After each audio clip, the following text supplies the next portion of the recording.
This is Hemant. And Jessica. And you're listening to the Friendly Atheist podcast. If you like what you're listening to, please go right now to patreon.com/Friendly Atheist podcast and give us all your donations /stars on the reviews. Mm-hmm. There's a lot we have to talk about, so let's get right into it. Another daytime recording sesh. Fueled by caffeine instead of wine. My week was fine. Was your week fine? It was fine. All right, let's get to this. So the Catholic... It's almost like you don't really care about my week, Hemant. It's more that I know this is going to be heavy in like 2 seconds, so we might as well just get to it. All right. The Catholic Church in Pennsylvania, there was a grand jury that was looking into all the abuse that has gone on for decades. They basically, the grand jury looked through, I think, 500,000 exhibits and files. They heard victim statements. They heard all of this. They finally released this report that was even delayed for a little while. Mm-hmm.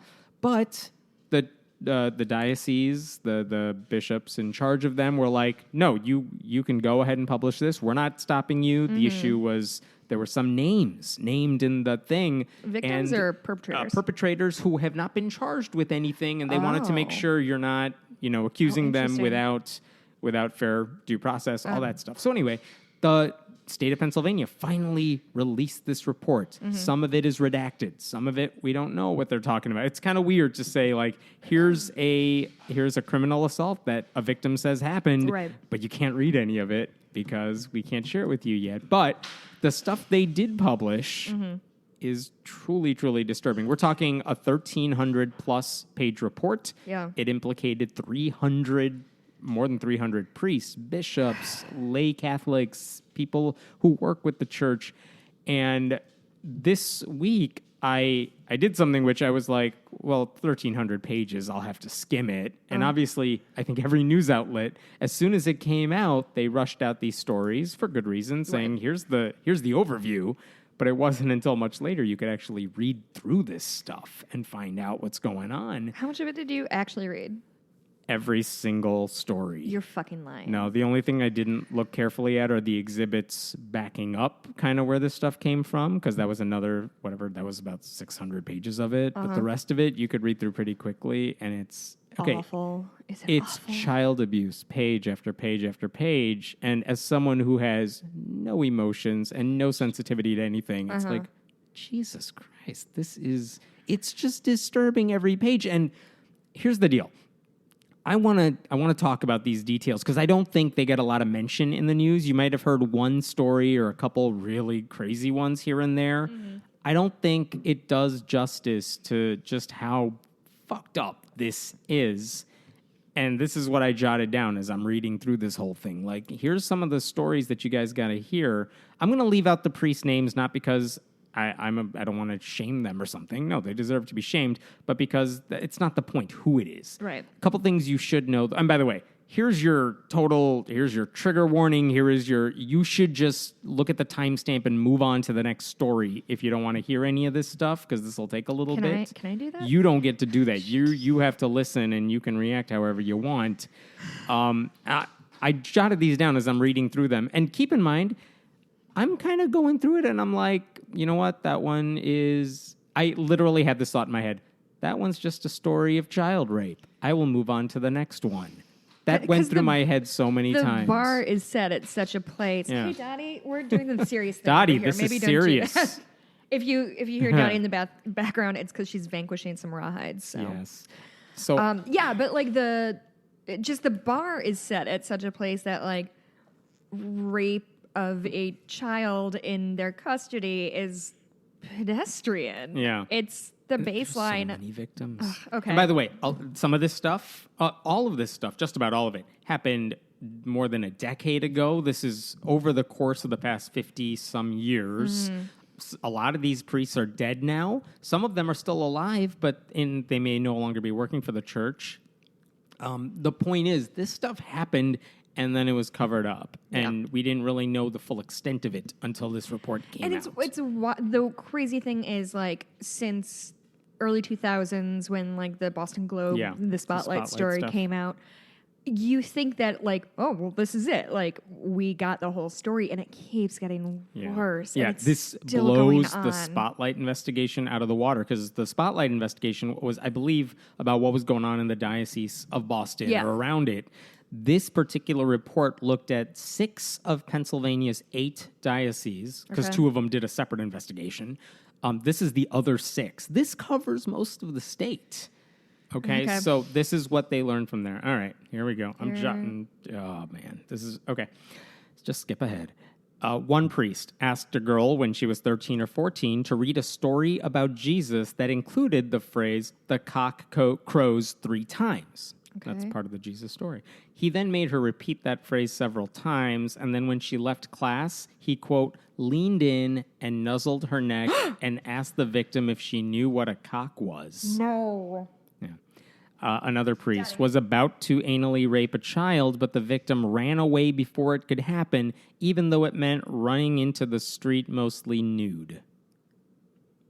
Another guy fondled and masturbated at least 12 different kids by saying he was just showing them how to check for cancer. Jesus. And when one of these stories of the kids went public in 2002 around the spotlight time, and the guy's bishop chastised the victim by arguing, you were 14 when it happened, not 11, like the article said. What? Okay. Yeah. I'm just going to try to measure my outrage and disgust. Oh, I know, because it gets worse. Cool. Another priest abused 3 victims, one as young as 13, with, and I'm quoting here, choking, slapping, punching, rape, sodomy, fellatio, anal intercourse, and more. Another guy. This is one of the more disturbing ones. A priest raped an underage girl, got her pregnant, then paid for her abortion. And that guy's bishop later wrote a letter, and it said, this is a very difficult time in your life, and I realize how upset you are. I, too, share your grief. He wrote that to the victim? No. Hemant, you're lying. Wrote that to the priest. Another guy admitted to molesting approximately 35 male children because, he said, sex with girls is sinful, and raping boys doesn't violate them. Same guy... an altar boy also said that same guy told them, go naked under your cassocks during Mass, the thing they wear during services, because God doesn't want man-made clothes touching your skin during services. Jesus. That priest today works at a shopping mall. Where? Oh, in Pennsylvania. Shut up, Jessica. It may not be Pennsylvania. He may have moved. Okay. Another guy. He, quote-unquote, married a victim the moment she turned 18 by forging the head bishop's, signature on a fake marriage certificate. He eventually married her for real, then had a child with her right afterwards, which means he impregnated her when she was 17. Then they got a divorce. That's just so weird. Wait, how could he get married? That's right. How could he get married? He's a Catholic priest, and they don't allow that. They also don't allow abortion. They also don't allow forgery. None of that seemed to matter. And by the way, he stayed in the ministry because a, quote, benevolent bishop took him under his wings. All right. Thank God for that bishop. Yeah. Really. Another guy taught middle school kids how to give blowjobs by telling them Mary had to, quote, bite off the cord and lick Jesus clean when he was born. Okay. Another one. Another priest abused 5 girls in the same family.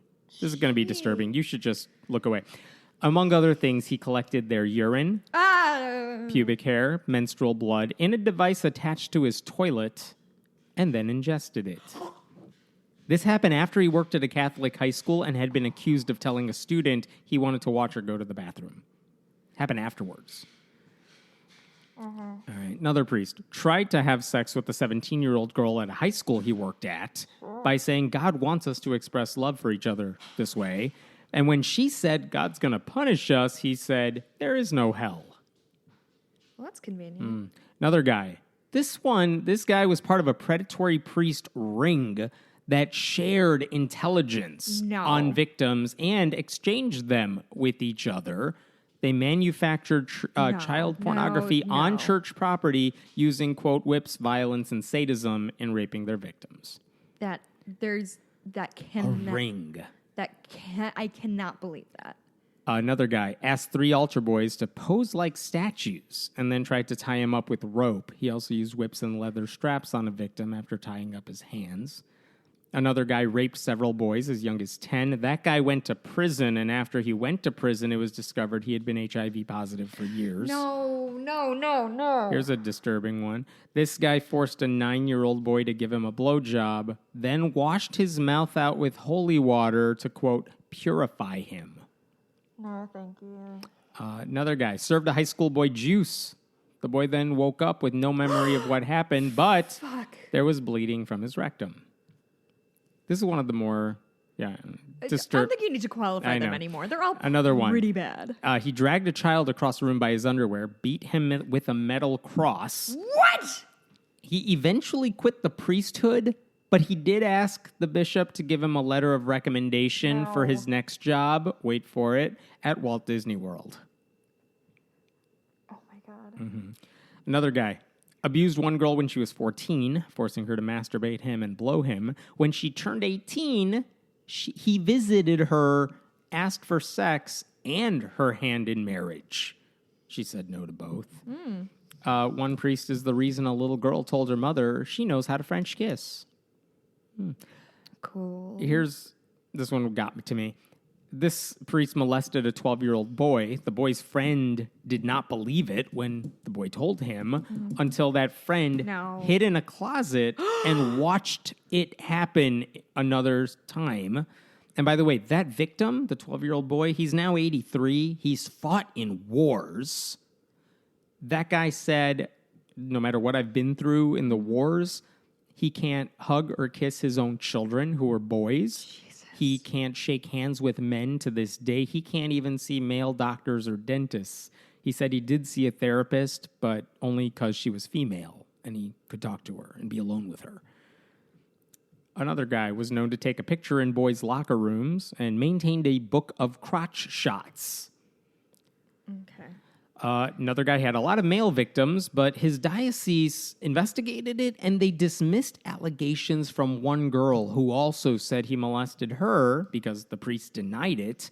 And his argument and his as to like, oh, no, I would never molest a girl. It's because girls, quote, do not have a penis. Just like that. Sure. There you go. Well. Another guy, teacher at a Catholic high school, asked for advice by a student who had impregnated his girlfriend. So the kid goes to the priest, says, you gotta, like, what advice do you have? The priest said, well, let me conduct a prostate exam on you to see if you're capable of impregnating a woman, which is not how it works. No. Yeah. Another victim said that same priest guided him through sexual rituals to prove my faith and the fact that I was not a homosexual. Fuck. How that works, I don't know. Fuck. Another guy and other priests in the seminary had a fierce competition, said one victim, to molest boys who didn't have fathers or had bad relationships with their fathers. Another guy taught at a Catholic high school, coached their wrestling team, taught them different moves naked because that's how the ancient Greeks and Romans did it. Mm-hmm. And then during those practices, he sodomized the victim. What? I can't believe it. That's such a weird twist. Another guy took a victim into the confessional booth, tied him up with rope. The victim screamed. No. The priest shut him up by shoving his penis in the boy's mouth. Fuck. And when the victim wouldn't accept it, he sodomized him with a crucifix and called him a bad boy. No. Another guy fondled the boy, stuck his finger up the boy's ass, then said if their secret ever got out, the child and the mother would both burn in hell. And then he gave the kid a nickel. Jesus Christ. Yeah, I'm getting through these. Another guy said to a victim if he confessed his sins and wasn't too bad, he'd get a special strawberry lollipop or popsicle. So the boy did confess multiple times to this priest, and the priest would then whip his dick out and say, it's a lollipop. No. Mm-hmm. This doesn't feel real. This feels... Page after page. Another priest is the reason one victim said as an adult, I don't remember the last time I laughed. That same victim confessed that I peed in the priest's mouth because he used to come in mine, and that he felt like he was prostituting himself at the age of 12 or 13. Another guy anally raped a 21-year-old man with Down syndrome. God damn it. And that victim was hospitalized for surgery for a blockage of the lower bowel. Oh. Another priest had so many victims that when his diocese confronted him about all the allegations, or at least one particular one, he said, "I don't remember it, but, quote, with my history, anything is possible." Another guy, one of the more truly messed up ones, raped a 7-year-old in the hospital after she had gotten her tonsils removed. And then he raped her again when she was 19 and pregnant. Another guy touched several little girls, and when he was confronted about it by his diocese, he admitted it, saying, "It was when I was going through a touchy-feely time in my life." Sure.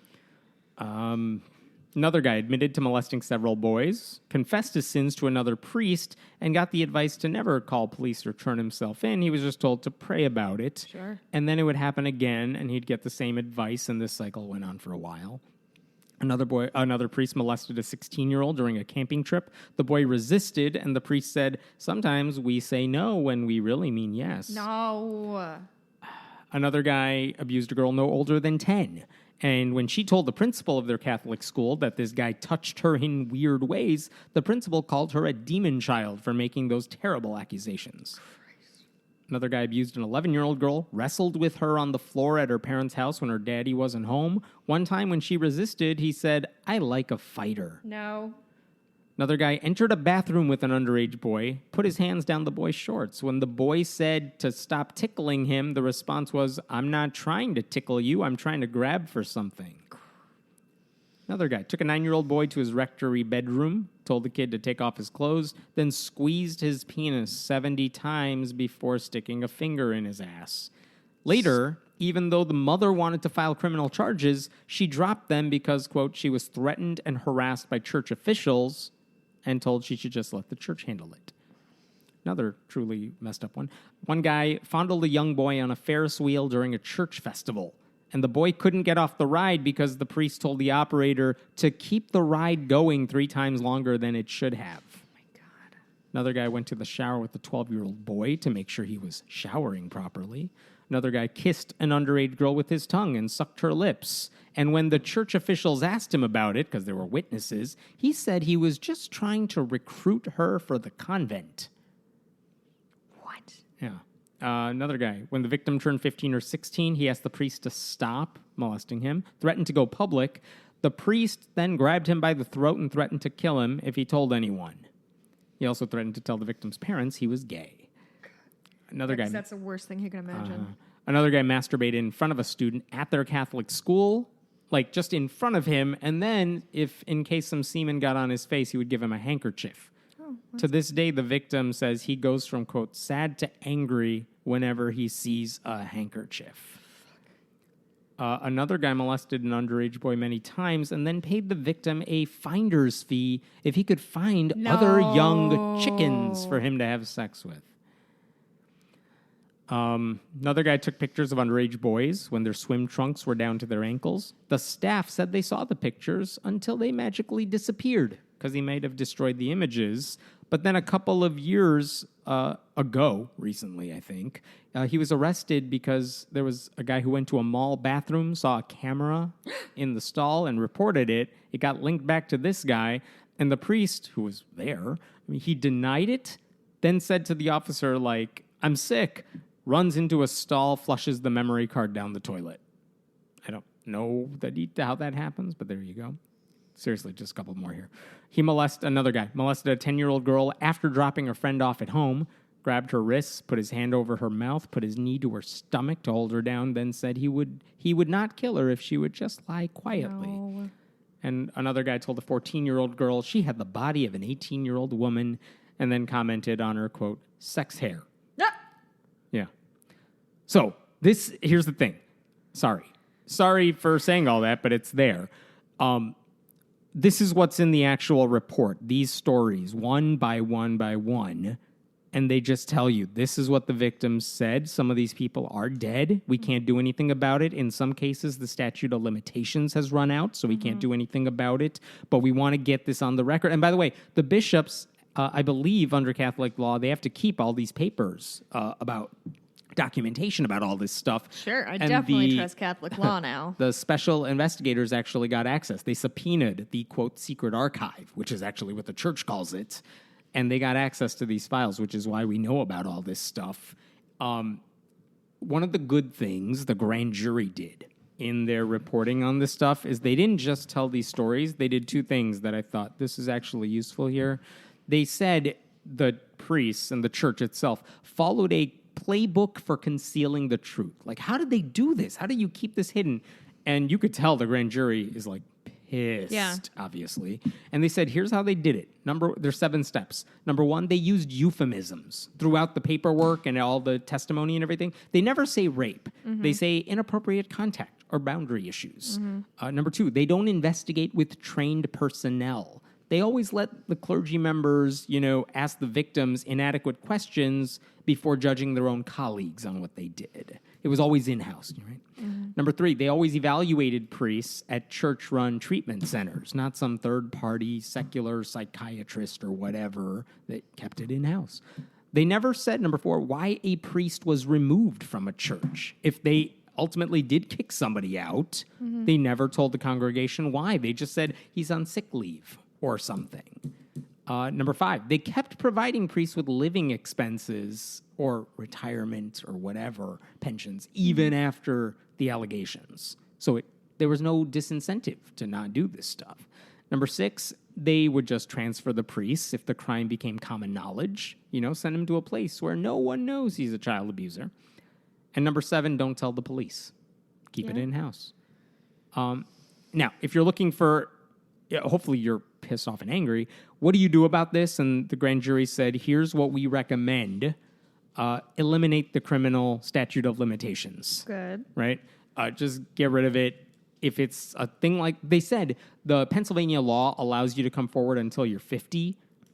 But a lot of the victims they spoke to are now 70, 80, and they had no legal recourse. They just spent their entire lives traumatized, but there was nothing they could legally do about it. They also said, let the victims sue the diocese. Yeah.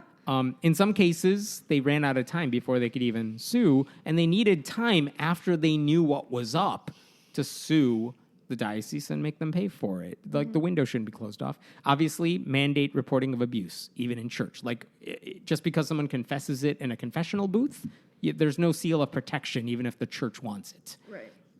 And finally, no confidentiality agreements. The church had them for decades. They gave some victims money to shut them up. Yeah, truly, truly disturbing stuff. Imagine what that does to you when you just read through it, much less be a victim of all that stuff. And again, I just want to reiterate this. These stories are from 6 dioceses out of 8 in Pennsylvania. Imagine what you would find if a similar investigation was conducted in every state, much less every country. And it's truly, it's disturbing. It's messed up. This is what you are supporting when you support the Catholic Church. When you give money to your church, this is the sort of thing it goes for. I'm sure your church is okay, right? That's how everyone thinks about this stuff if you're a Catholic. Like, my people are fine. Right. But this is the system you're supporting. This is something, one of the things this report revealed is it's systemic. This is not one bad priest. This is not one bad apple. It's a rotten orchard. And the church, how high up did this go? I mean, these are cardinals in some cases who knew about these stories and did nothing about it, or at least not enough about it. This is a really dumb question. You have the priests, you have the bishops who kind of oversee the archdiocese. Cardinals are above them, too. And the Pope gets elected from the by the Cardinals, right? Okay.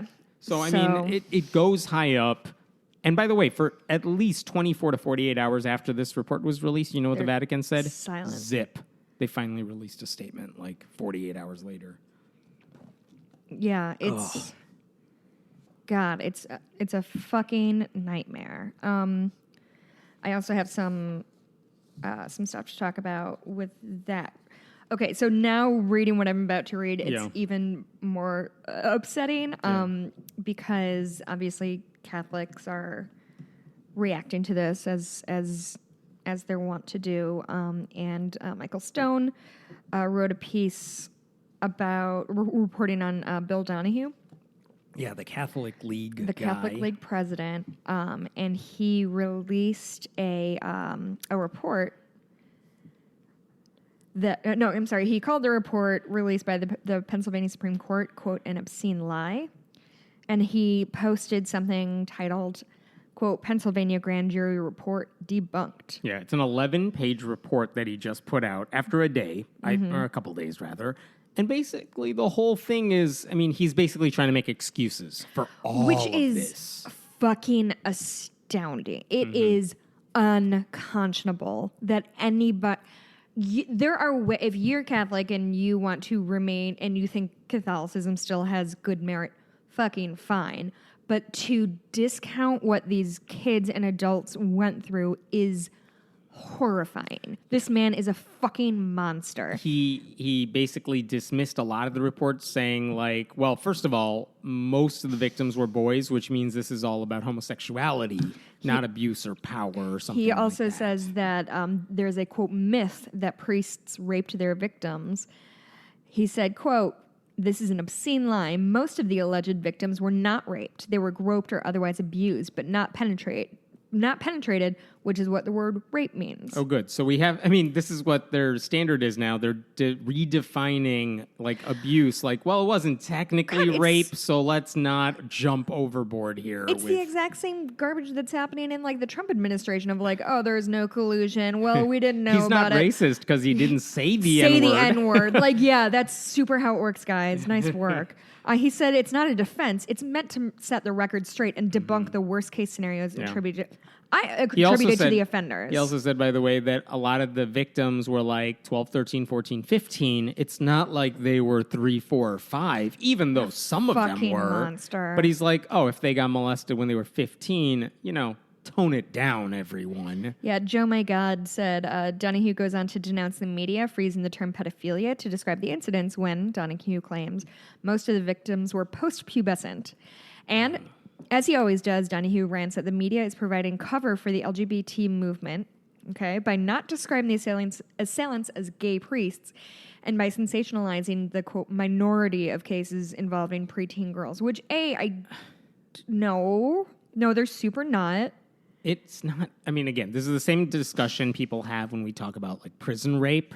Like, oh, they're going to go to prison, they're going to get raped there. It's not because the prisoners are gay. It's because... there's a lot of reasons for it. I'm not the expert here, but it's access. Always. This is my options. It's about power. It's not about sex. Yeah, it's about power. Again, who are these priests around? They're around altar boys. They're around boys more than girls when you give them access and no outlet. And also, who fucking cares? Like, that they raped a kid. Who gives a fuck about that kid's gender? Right. I don't care. I don't see any... We can talk about, like, the steps of how deep this shit gets and how dark it is. But fuck, I don't think raping a 12-year-old girl is any better or worse, morally speaking, than raping a 12-year-old boy. So, like, who gives a fuck? What Donohue is doing is trying to, like, rank this stuff. That's exactly what he's doing. Trying to say, this not as bad as people think. Like, why are you trying to say this type of abuse is better than another type of abuse? I don't give a shit how Dawkins deep it goes. got in trouble for that shit, and he wasn't even trying to do it, but he said something to that effect, like, this type of rape is better than that type of... And he got nailed for it, and good. He deserved it. Rightfully Donohue isn't accidentally doing that. No. He's right up front saying this rape isn't that bad because it was 15, because it was... And Jesus Christ, when a community that you are a part of reveals itself to be systemically abusive of the very people they're supposed to be protective of, and your first instinct is to, like, lessen the damage or shift blame to the media, what the fuck is wrong with you? And trying to lessen the damage. Like, this is one state. It's only going to get worse. One state. He is, as far as I'm concerned, Donohue is fucking complicit in this as much as anybody else.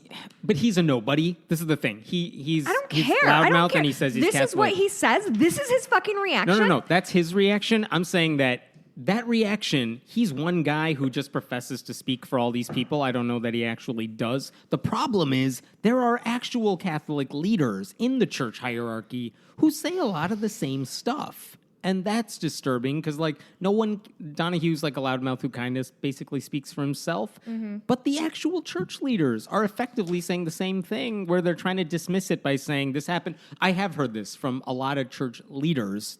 I don't have a quote in front of me, but one of the reactions from, like, Pennsylvania church leaders is, look, all of these stories are horrific, but I think only 2 of them that happened 10 years ago, and the rest of them happened before then. We are better now. We don't do this now. Based on fucking what? Based on what fucking evidence are you better now? Well, they're saying we don't even get these allegations anymore. This is in our past. If you want to criticize us, fine, but do it in the past. And why would I trust that? Why would I trust that they're not getting allegations? Fair question. But I'm saying that to me is more disturbing than Donohue's dismissal, because he's always going to say the Catholic Church does no wrong. He also does a thing where he's like, public schools see this sort of thing all the time too. But public schools will fire the teachers when they do this. There's a way to deal with it. There isn't systemic fucking cover-up. There's no administrative thing saying like, let's trade kids. Oh, fuck me. Here's going away from the details for a second.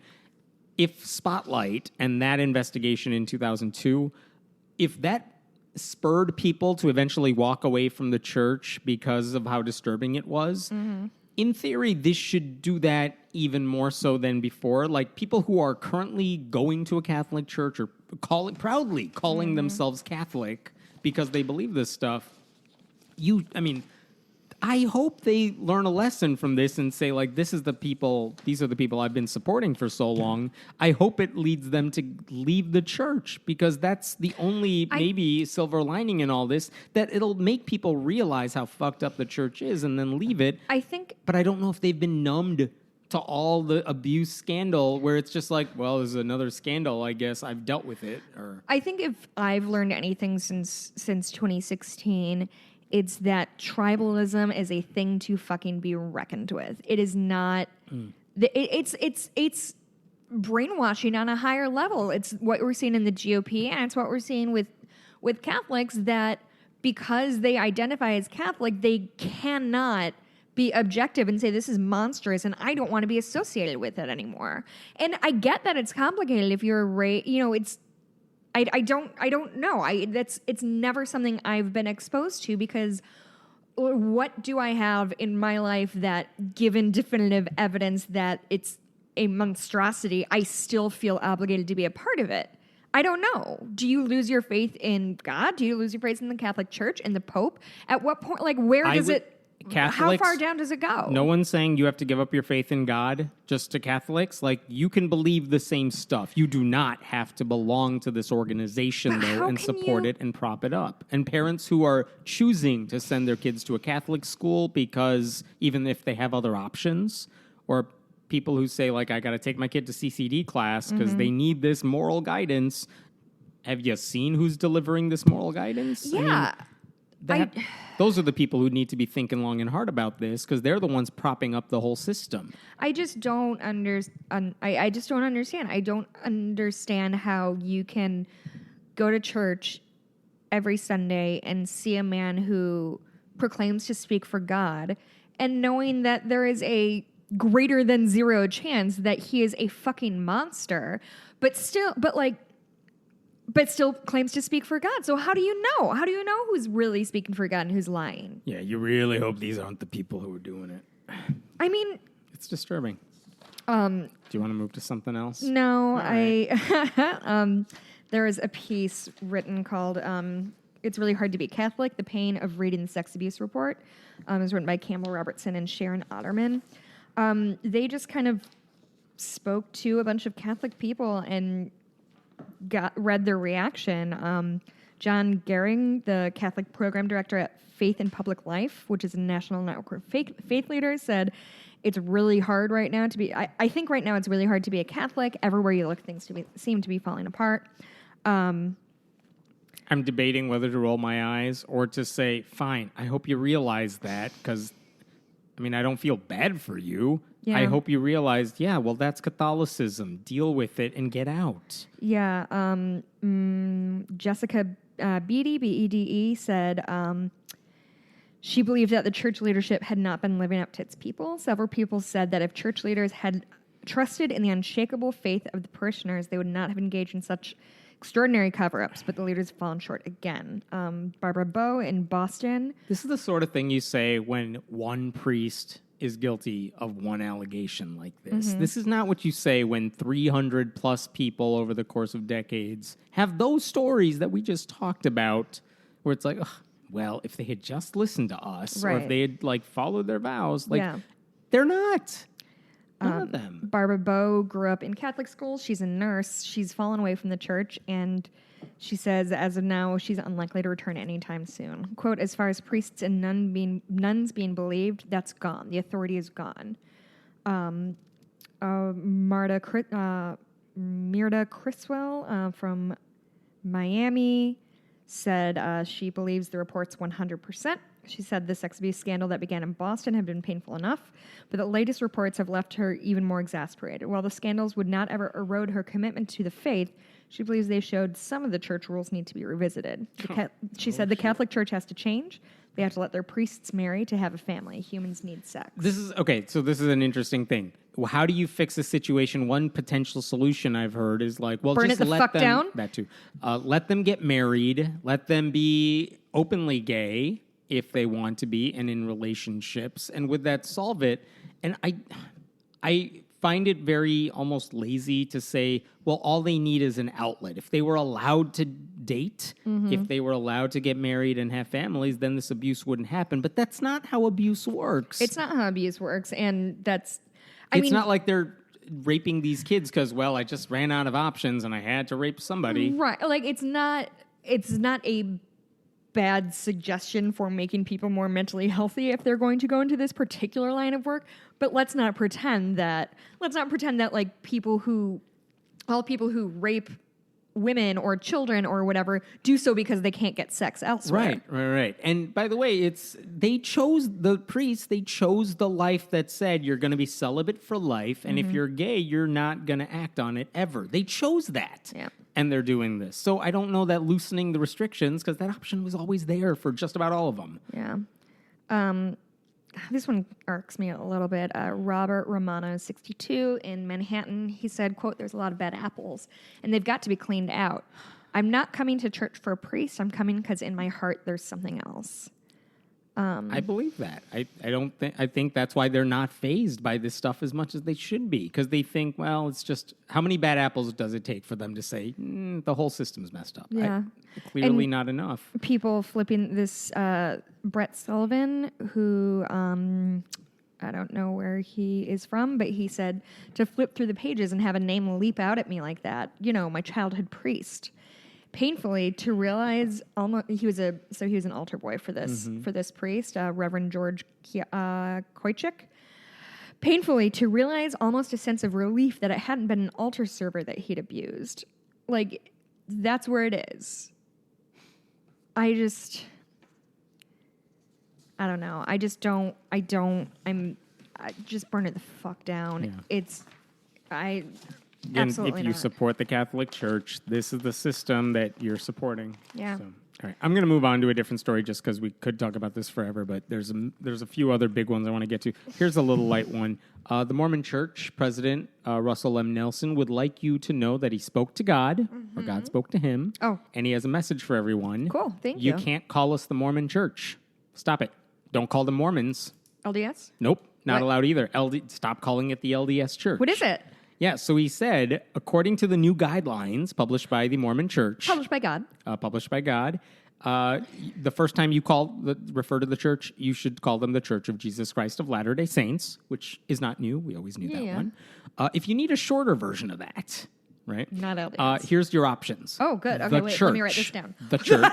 Oh, wait. There are no other ones. Sure. Just the church. It's like the band. Yeah. Or the Church of Jesus Christ. Also, the Restored Church of Jesus Christ, because fuck you, Christians. Wow. Wait, I thought he was trying to shorten it. The Restored Church of I know. Jesus He said, Christ. literally, the guideline says, when a shortened reference is needed, ... the Restored Church of Jesus Christ is also Rolls accurate off, and just encouraged. trips off the tongue. He also said later, please avoid using the abbreviation LDS or the nickname Mormon as substitutes for the name of the church, as in Mormon Church, LDS He Church. wants us to call it the church. The Reformed Church also works. Which also, Mormon Tabernacle Choir, like the Church of Jesus Christ of Latter-day Saints Tabernacle Choir doesn't really have the same ring to it. They also said, we asked that the term Mormons not be used. Sure. Okay.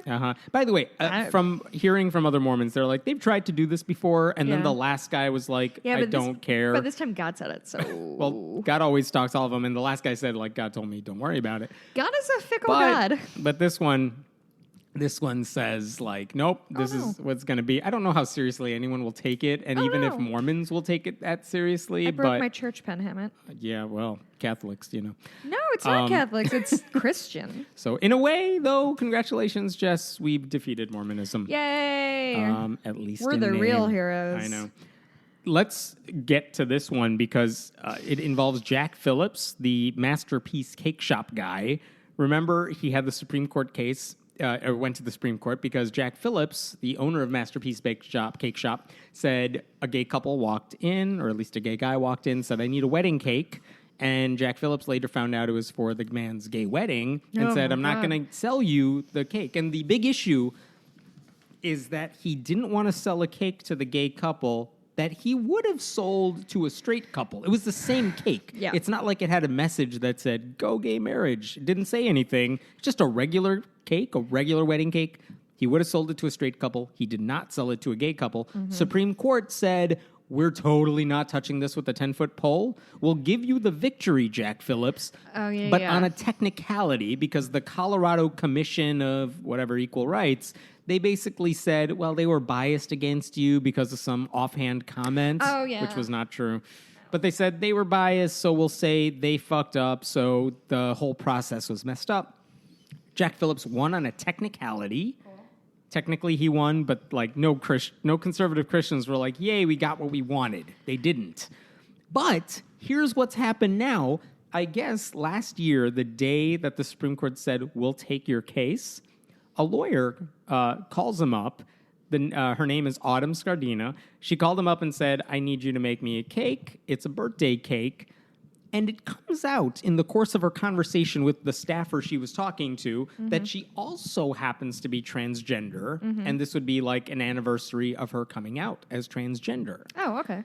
So then Jack Phillips said, I'm not making you a cake because I'm just not. It was no accident that Autumn picked this particular baker. Am I right? Oh, I think that's totally right. Okay. Now, the argument here is she didn't call them and say, make me my trans cake. She said, make me a birthday cake. It did come out that she was transgender. But what was she ordering? She was ordering a birthday cake that was blue on the outside and pink on the inside. Now, that's clever. That is a cake he would make for a straight cis person. He would make it. But because she's trans, he said no. That's her argument. And now this is effectively the same argument they were trying to make last year because Autumn complained to the Colorado Commission. The commission said... Yeah, because that's just straight up discrimination based on her gender identities. Yikes. Yeah. And so, by the way, the Colorado Civil Rights Commission said this is discrimination. They did it with the gay couple. They did it with her. It's basically the same story. And so what is Jack Phillips doing? Once again, he's suing the commission, which is what he did last time. And it made its way up to the Supreme Court last time. Really? So you think it's going to happen again? It's totally going to happen again because nothing has really changed and we never got an answer. Now, here's the scary thing. Kennedy is no longer on the court. Yeah, I'm aware. Kavanaugh may be on the court by the time this gets up there, if it gets there. But we don't really know how the justices are going to rule. I mean, I'm not naive here, but technically, I don't know what John Roberts is going to say about this because it's pretty clear-cut discrimination. Right. Obviously, I think he's going to side with the conservatives like he almost always does. But it's not really clear because they punted on it last time. Yeah. So... But again, the story here is Christian baker won't make trans woman a birthday cake. Take a wild guess why. Right. Interesting. So that happened. Interesting. Yeah. Here's a follow-up for you, too. Remember we were talking about Willow Creek and all their drama? Yo, that shit keeps getting worse. I know. Jessica sends me another Willow Creek text alert. I'm like, the fuck they do this time? And it They did It's something getting this time. worse. Yeah, this is, by the way, this has nothing to do with Bill Hybels necessarily. Well. It's not about the scandal that they've been embroiled in for the better part of this year. Mm-hmm. It turns out records that were either released or made public or a reporter found showed that Willow Creek, the mega church outside of Chicago, paid out more than $3.25 million to settle sex abuse cases that involved one of their volunteers allegedly molesting 2 different special needs kids in their special needs ministry. That's so fucking disgusting. He was 24 years old. Obviously, he got away with it twice. And one of the kids that accused him, that was the victim, there was a $1.5 million payout to one kid, 1.75 to the other. The story that they said is that this volunteer abused one of the boys repeatedly, and the church didn't do anything about it. They should have acted on the warning signs. Instead, the kid was allowed to be there, and he ended up molesting somebody else. Wow, I can't and believe Willow that. Creek said, we'll just settle this before it goes to court. I guess because they wanted to avoid drama, public. And yet. So, here we are. Willow, what the Yo. Just burn it all to the ground. Yeah. What? Pat Robertson. You want to talk about him? I guess I haven't been angry enough today. I know. Pat Robertson is not the guy you go to for advice, Correct. but he does have a Q&A session on the 700 Club, and one of the women, some woman wrote in to basically say, here's the question she asked. My daughter just told me she was sexually abused by a neighbor boy at the age of 6, and she's now 35. How do I forgive and deal with this? The guilt and helplessness is overwhelming. Now, I assume, I was wondering the same thing. Who does she want to forgive? The girl didn't do anything wrong. Right. But let's say it's the neighbor. Now, maybe the right answer to this is to say, Call the police. well, statute of limitations may have run out again. care. So, yeah, sure. You can go to the authorities. Make sure your daughter's seeing somebody if she wants to see a therapist. Make sure she's okay and able to deal with it. And Go to a therapist yourself, my dude. that too, tell the mother it's not her fault this happened. You could say a bunch of things that could kind of make sense here. What did Pat Robertson say? I don't know if I have the strength for this. There are 2 things he said that are problematic. Here's the first one. May I say, I think you're making too big a deal of it. No. So that was... Robertson, why? ... That was 30 years ago. So, I mean, get over it. I mean, I can't imagine that she has some kind of a scar in her life. I have to leave this podcast. I know. I can't do this anymore. He went on to say, I think it's something else if a priest or somebody like that, an Sure. authority has molested your kid. That's a whole nother matter. Unless But it's actually happened, in but a which case I couple of don't care kids- either. But a couple of little kids trying to experiment. I mean, little children are little children. That's number 2, which is that how does he know the person who molested this girl was a little child? He thinks they were playing doctor when she was 6. There is nothing in this woman's letter that says these kids were just fooling around as kids when they were 6. For all we know, it's a 15-year-old neighbor. You know what I mean? Like, He's a fucking monster. She didn't explain. They're all monsters. He assumed that this is just little kids fooling around, not that this was a serious molestation case. And Fuck that guy. Robertson. Oh my Christ. So that happened. Do you want to talk about a happy story? I guess. Is there any happiness in the world anymore? I'm looking, and the answer is no. No. Here's one that happened today, Friday. It's not so much a sad one, but it reaffirms what we thought for a long time. Happy. It's happier because it's out in the public. Here's the story. Liberty University, the Jerry Falwell Jr. School. Okay, no happy story starts with Liberty University. You know that. Here's we've known for like the better part of a year that like Jerry Falwell Jr. totally controls the student newspaper. So in 2016, there were students at Liberty who really disliked Donald Trump. Mm-hmm. Now, they opposed Hillary, too. Sure. But they really disliked Donald Trump. And they, like, one student wanted to write an editorial saying, like, here's why Donald Trump is a horrible candidate. This is right after the Access Hollywood tape came out. Jerry Falwell Jr. said, basically, we're not publishing that. Like, suppressed it, totally. This past year, we talked about this on the podcast. There was a group of progressive Christians called like the Red Letter Christians that follow the words of Jesus that were doing a rally outside of Lynchburg, Virginia, where Liberty is based. And a few Liberty students were going to go to that rally, as they have every right to do. Right. And one of the students who I think was an editor for the school paper basically said, all right, well, I'm going to cover that because Liberty students are going to be there. I mean, we have a hook. Right. So I'm going to go cover it. And he basically told her, no, you're not. you're not going to cover it because they just want publicity. So no. So, I mean, this is what the guy does to legit journalistic things at his school. World Magazine, which is a Christian publication, just published a story today, basically talking about what journalism is like at Liberty University. And it turns out this I feel like journalism is going to be in some pretty big scare quotes. Well, here's the thing. Yes, you're right to that. But the students, I think, are getting an unfair rap here because whatever their reasons are for going to Liberty, these students want to be journalists, and they want to be good journalists. And so when they're covering a story like the Red Letter Christians, that's a good story. You can be Christian and cover that story or whatever brand of Christianity you want, right, and write about it in a fair, objective way, and that's fine. So the kids are trying to do things the right way, right? But according to World Magazine, they were talking about kind of the suppression they've had to deal with. And it turns out they basically fired one kid. He wrote an article about maybe like stuff that goes on in the dorms that shouldn't have been going on in the dorms.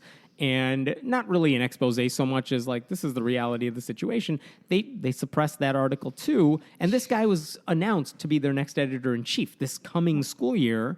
But got fired? But after some of the suppression stuff came out and they tried to clamp down on the paper, he got fired as editor-in-chief, which also meant he lost partial scholarship to the school. God. But here's the thing. He began recording meetings with the administration, and this is what World Magazine got a hold of. Wow. And so they quoted the dean of the School of Communication and Digital Content, Bruce Kirk, the guy who's supposed to be your mentor on this stuff. And here's one of the things. Later, Kirk spoke about the story about the progressive group, the Red Letter Christians. And he says to the staff of the paper, I think everybody here is intelligent enough to understand that story has got some real negative overtones, undertones, potentials. You have to consider that as a starting point and say, okay, what's the benefit for this? What's going to happen that is positive for liberty? Nothing, dude. That's not how journalism does. How journalism works. Another time, he told the staff that they were not there to do actual reporting. Here's what he told the new staffers. He told the staff this? Here's what he told the new staffers. Your job is to keep the LU reputation and the image as it is. Don't destroy the image of LU. Pretty simple, okay? Well, you might say, well, that's not my job. My job is to do journalism. Yeah. My job is to be First Amendment. To be First Amendment. My job is to go out and dig and investigate, and I should do anything I want to do because I'm a journalist. Yeah. So let's get that notion out of your head, okay? Sure. I'd hate, you know what? I would hate for journalists to be seekers of the truth. God, that would just be the worst of all possible worlds. Yeah. Look, Liberty gets a bad rap for good reason for saying, like, well, they teach bullshit. Bullshit science classes. They teach David Barton revisionist Christian history. Fuck that guy. We know that. We know how they treat gay people, things like that. But, like, the students there really did think that writing for the newspaper, like, they could actually be journalists. They could actually do this. And the school's telling them, no, this is not a student newspaper. This is a PR outlet for us, basically. Jesus. And now they're basically leaking the story. The students are. Because that's how you do journalism. Yeah, and they leaked it to good journalists, too. And the sad part here is they're being stifled in their careers by the very people who are supposed to help them grow in this field and get jobs in this field. It's so fucked. Credit to the students, though, for recognizing, like, no, that's not how you do it. Yeah. You guys are wrong here. We're right about this. And just to put a finer point on this, I mean, journalism, it's about asking questions and doing research and following the reporting where it leads, whereas Liberty and Falwell and their type of Christianity is, we have all the answers. Right. We know all the answers. You should never stray from those answers, even if your reporting takes you somewhere else. I mean, it's the exact same thing as science, right? If you start with your conclusion and find shit to line up with that, then that's not how science goes. Yeah, you're doing it wrong. So, I mean, hats off to the students for handling this the way they should handle this, as far as I'm concerned. But I don't know how it changes, though. That's the thing. I don't know what happens to Liberty's paper from here on out. The only thing we can do is say, like, put a big fucking asterisk next to Liberty if you graduated from there. And yeah. And that's sad because, again, it's hurting the students, and I really don't want to punish the students for the problems run by the administration in Falwell, even if they go to Liberty. But, like, even taking a step back from that, like, we've gotten emails and letters from people whose parents, I'll pay for college if you go to Liberty, if you go to this Christian university. Don't necessarily have a choice. It's all bad. It's all bad and worse. Yeah. Do we have more? Are we almost done? I got one more for you. This is not so much it's a typical story we've heard before. I'm extremely drained. I know. There's a Catholic school in Indiana, a staffer. She's a counselor there. She had worked there for, I think, 20-some years. Oh, yeah, I heard about this gal. Her name is Shelley Fitzgerald. She was with her partner. She's in a same-sex relationship for more than 2 decades. And somebody alerted school officials that she had been married recently. Like, they sent the administrator her marriage certificate. Fucking like, someone's out to get stitches, her, my dude. And so she met with the administrator and principal. They told her she has to resign or leave after the school year ends if there's no public drama about it, or, wait for it, dissolve the marriage. Sure, yeah, those are all really good, reasonable choices. Divorce is okay, but marriage to someone of the same gender is not. Well, That's it's not divorce Catholic. if they don't recognize the marriage in the first place. That's a very fair point. And we're looking at some loopholes here. To her credit, she posted on Facebook and basically explained what happened. And she said, I let them know I have no intention of divorcing, no intention of quitting, and no intention of not telling anyone why I have to leave the job I love so much. Now, the sympathy is all on her side, because what a horrible thing to do to someone who's worked for you for a long time. Here's where I get lost on this story, which is like, what did she think was going to happen? I mean, the Catholic Church, the Catholic schools are firm on this. And by the way, I got actually pushback from a guy I really respect who's like, no. The Catholic Church picks and chooses what it wants to. I mean, if they say you can't do this in the dress code or whatever, they'll let it slide if they want to. This is another example of picking and choosing. Yep. And my argument back to this person was basically, but I've never seen this line crossed. They're fine if you're gay and on their staff. They are fine if you're openly gay. Yeah. They've let that slide. But when you're gay married, I've never seen an example where a Catholic school knows you're gay married and they keep you on staff. By the way, everyone hears you fidgeting. Oh, sorry. I'm sorry. I'm just really stressed out right now. But they always get rid of it. Every story I cover like this, but I don't think that's necessarily fair, because you wouldn't hear about somebody who is in a same-sex relationship and the school is cool with it. It wouldn't make the news. Then let me make it nuance a little bit. If the same-sex in a relationship, in a marriage person is in the news saying like, oh, some parents freaking out because there's a gay married person at their Catholic school. I've never heard that story followed by the Catholic school official saying, no, we like this person. He does a good job and we're keeping him here. Fair it's enough. always been followed by, yeah, we're getting rid of them. I don't care how much the students protest it or the parents protest it, which is happening in this case too. Mm-hmm. They never go back on it. Yeah, I've been peripherally aware of this story because Ball State University is where I graduated from, and since the Papa John, I don't care what his last name is, he's an alumni of Ball State.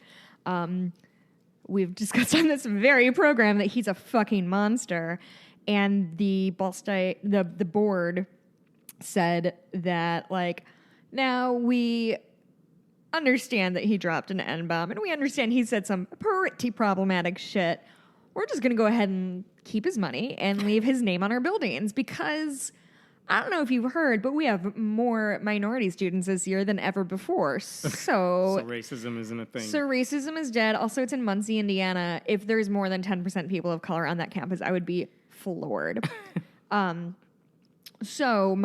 have this former professor whom I respect a lot, Dr. Ray Peterson, who did, like, the whole English department. I graduated from the English department. The whole English department wrote this really great letter. All of the professors of color wrote a letter. And so finally, I think it's yesterday, they finally reversed their decision. Oh, hey. But did it in, like, a pretty fucking petty way of, like, well, we thought, basically trying to call it, like, difference of opinions as opposed to, like, naked racism. But my former professor, Dr. Peterson, was talking about, like, so this asshole who is is demonstrably racist is gonna like see no consequences for like in terms of like his alumni contribution and his name on buildings. But this woman, and Dr. Peterson is also gay, but this woman who is married to another woman, much like I am, got fucking fired. Like, this is what justice looks like. This is what good morals look like. Anyway, Dr. Peterson kicks ass. Anyway, she scared me a lot when I was a student of hers. So, do you have one more about? Oh yeah, I mean, God, in light of everything else, this is a happy story. Yeah, no, Rashida Tlaib. Sure. Tlaib just is set to become the first Muslim woman elected to Congress, which is very exciting for all of us. But so she won her primary in a heavily Democratic district, so it's more or less foregone conclusion. Minnesota? Why would you ask me that? I don't know. Michigan. 13th. Which has a heavily Muslim population. Correct. So, cool. And again, more diversity, and she seems to support church-state separation and all that stuff. And yeah, like, it's exciting. Like, all this is exciting, but, like, it's really cool how she is sort of taking it in stride. She said, I love that I'm a Muslim, and I love that it's such a powerful message, but I just hope people remember why I'm doing this, and it's about economic and social justice. So she is proud of her accomplishment, but isn't resting on her laurels in any way. She's for Medicare for all, more minimum wage increase. She does, I mean, she's super progressive. I think she's a Democratic socialist. I don't know if I've heard that label attached to her, but yeah, she's definitely a progressive Democrat, so more power to her. That's good. I mean, this is the diversity you want to see. You want to see people from different backgrounds who at least support church-state separation. I don't care what they believe in personally, but good. Democratic socialist. Is she really? She said, I quote, I want the Justice for All Civil Rights Act to get us back to the core intent of what the 64 Act was supposed to be about. Mm-hmm. So I'm going to change it to say, quote, if you show that the impact of the policy itself is discriminatory on the ground as it's implemented, then that's enough to show you violated somebody's civil rights. So this sounds like a really good progressive voice in Congress and a diverse one that is badly needed right now. So good. That's a nice ending. Hemant, any good news in your life? Good news is I got one more thing for you, which is that I'm speaking in Portland. Oh, yeah. I don't want to forget that one. I'm speaking in Portland on the 31st. It's a Friday night. It's August. Of August? Portland, Oregon. And basically what it is if you've ever heard the podcast/radio show called Unbelievable, it's hosted by a guy named Justin Brierley. It's a really good show. He's religious, but he does a good job of including a lot of voices. He's going to be the moderator. I am going to be the atheist on stage, and there is also a Christian apologist. His name is Sean McDowell. Are you going to debate? We're not debating. You never debate. Sean McDowell is the son of Josh McDowell, also a Christian apologist. But basically, the premise is we are going to be discussing our differences and our beliefs, but it's not an argument. It's not a debate, and Justin's making sure it's not. Cool. We had that discussion already. That's fun. Because you're right. I hate debates. So it'll be good. It's free. If you want more information, I'll have the link in the show notes. But Portland, Oregon, Friday, August 31st, free. Why wouldn't you come there? Yeah. Come. I'll make Leah and Amanda go there. Make them. So, yeah, I'm excited. That'll be a fun thing. Cool. Well, awesome.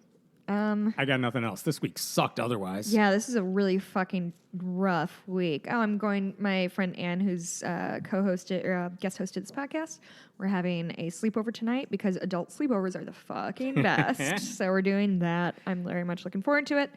And that's it. This week sucked. Next week is not looking much better. What is going on? The world's on fire. You cannot stop me from tearing this up anymore. I have to. Cool. Right. You can find me on Twitter at Blueberry, BLUEBURIE. I'm at Hemant Meta. Yep. Go to friendlyatheist.com. Go to patreon.com/friendlyatheist podcast. And yeah. Hey, you know what? Tell a friend. Maybe don't have them listen to this particular episode. I feel like maybe this isn't the best. The best jumping off point. In the montage of memorable clips, you're not going to be playing the beginning of the show. Maybe last week's. I think last week's was funnier and less horrifying, but who knows? Anyway, thank you for listening, guys. We'll talk to you next week. Bye.